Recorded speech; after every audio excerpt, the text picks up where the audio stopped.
Have you ever found it weird just how many of the best movies ever made seem to be based on books? Like, so many cinematic landmarks just straight up wouldn't exist without some pre-existing source material that in a lot of cases just straight up fades into obscurity. No dead mermaids, murderous cartoon rabbits, or actually toothless dragons for us moviegoers, thank you very much. And somebody once told me of a certain movie that got its start as a short children's book. That movie being Shrek, based on the quaint little story by author William Steig titled Shrek, with an exclamation mark. So really it isn't Shrek, it's Shrek! There also exists an audiobook version narrated by Stanley Tucci, and when I listened to the free sample on Amazon, this was the first thing I heard. Fat raindrops began sizzling on Shrek's hot knob. Okay, now I'm a little concerned. Is this the original book or an adaptation of Shrek is Love, Shrek is Life? Do you think maybe he's compensating for something? So, because of how big of a cultural phenomenon the Shrek movies have become, even being a relevant phenomenon 23 years later and counting, I think it's time we finally give credit where credit is due and see where this all-star got his start. To start out from as basic a comparison as possible, the film follows the original book structure, albeit in a very loose way. The book, like the film, is essentially a road trip story, traveling from set piece to wacky character, all culminating in Shrek marrying a creature just as ugly as him. Outside of that very general structure though, pretty much everything is different, starting with Shrek as a character. One surprising change is that the book never refers to Shrek as an ogre at any point. Isn't that weird? Like, movie Shrek is literally the thing that the word ogre has come to mean. He's the ogre you think of when someone says, think of an ogre. And yet in the source material, he's just presented as an unspecified monster. He's also fairly different from a character standpoint too. Essentially, Shrek in this universe is the monster that everyone in the movie thinks he is. For your information, there's a lot more to ogres than people think. Not in this story, there isn't. Here, he's a lot more destructive and formidable, withstanding attacks from creatures much larger than him, having fire breath and laser eyes, and even being able to eat a lightning bolt shot down by thunder and lightning who think that he could do with being taken down a peg or two. Shrek is also a lot more... What? Oh yeah, I guess I should explain. So apparently in the book, thunder and lightning are unseen but still sentient life forms up in the sky who can talk to each other and make decisions and have opinions. Are there any donkeys up there? This is established with 2 lines of dialogue and then never gets mentioned again.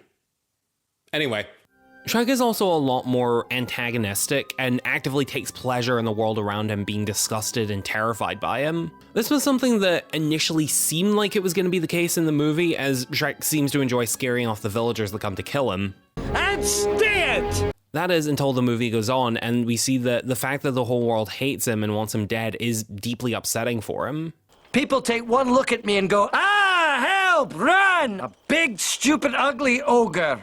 But in this book, though, the idea of us normal folk loving him and treating him with kindness is the one thing that he actually finds repulsive. We get a brief dream sequence of him being ambushed by a group of frolicking children and waking up in a cold sweat. Some of the children kept hugging and kissing him, and there was nothing he could do to make them stop. It was only a bad dream, a horrible dream. Dada! The story itself is also fairly different from the movie. The reason Shrek goes on this quest is less because his swamp has been overrun by unwanted inhabitants. What are you doing in my swamp? Here, he is the unwanted inhabitant. The book opens with him being literally kicked out of the swamp by his parents, something that wasn't in the movie but was referenced in Shrek the Musical. It's time to go away. I guess it was a neat reference, but that's about as far as my compliments for that musical will go. Hey guys, so this is just a brief addition that I'm adding into the video at the very, very last minute, and I mean that. I'm currently speaking at 2:30 in the morning on the day that I'm uploading this video early to my Patreon, which, by the way, is a thing I do. Link is in the description. But I just wanted to quickly talk about how, while I was working on this video, I found out that even though Shrek's parents are never mentioned in the movie, they are actually mentioned in an alternate version of the campfire scene between Shrek and Donkey. And you can find this on YouTube. Back when Shrek was being voiced by Chris Farley, back before he unfortunately passed away and had to be replaced with Mike Myers, during that version of the scene, Chris Farley's Shrek does actually talk about his relationship with his parents, and apparently they were meant to play like a bit of a role in Shrek's character arc. My folks always told me that everyone loves ogres. I guess they were a little overprotective. That's why I gotta do this.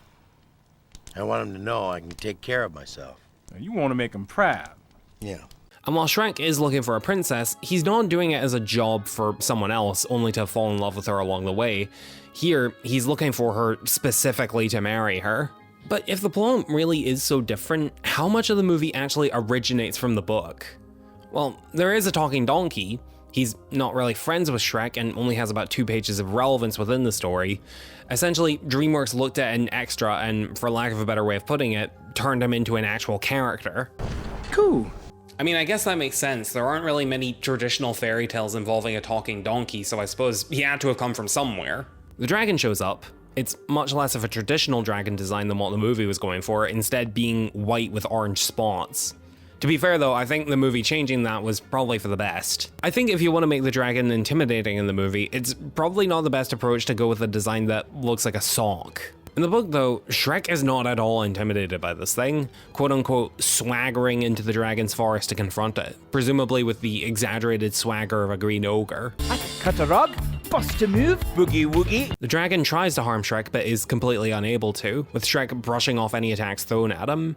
The dragon slammed him to the ground, but Shrek just lay there. He was amused. Then there's the princess, who in this version just doesn't have a name. Her role in the story is pretty similar to Fiona from the movie, just a lot more simple and save for the last few pages of the book. She still serves as a love interest for Shrek because they both exhibit the same disgusting and inappropriate traits that the rest of the world loathes about them. But the more tragic, self-hatred part of her is something that the movie added. Here, Shrek and Fiona are both immediately confident in themselves, take a liking to each other, and get married. They got hitched as soon as possible, and they lived horribly ever after. So, how does the book compare to the movie? It's difficult to say because the book was written with a much younger target audience in mind, of which I am not amongst. But what I will say is that I think the book is fine for what it is. It's not really something that I can recommend if you're older than 8, unless you're really curious to see where the movies got their start. The story is very bare bones, and you can flip through it in about 5 minutes, but for what it is, yeah, I liked it. Saying that though, I can understand why the film made so many changes, because this story as is would absolutely not work stretched out to 90 minutes. The movie needed that extra level of depth added to the characters in order to make it work, even if it takes some liberties along the way, like Shrek and Fiona being more sympathetic and less actively hostile. But hey, apparently it worked out. It's regarded as one of the best achievements in the animation industry, and even earned the approval of William Steig himself, saying, "It's vulgar, it's disgusting, and I love it." It might have been different, but I guess only shooting stars break the mold.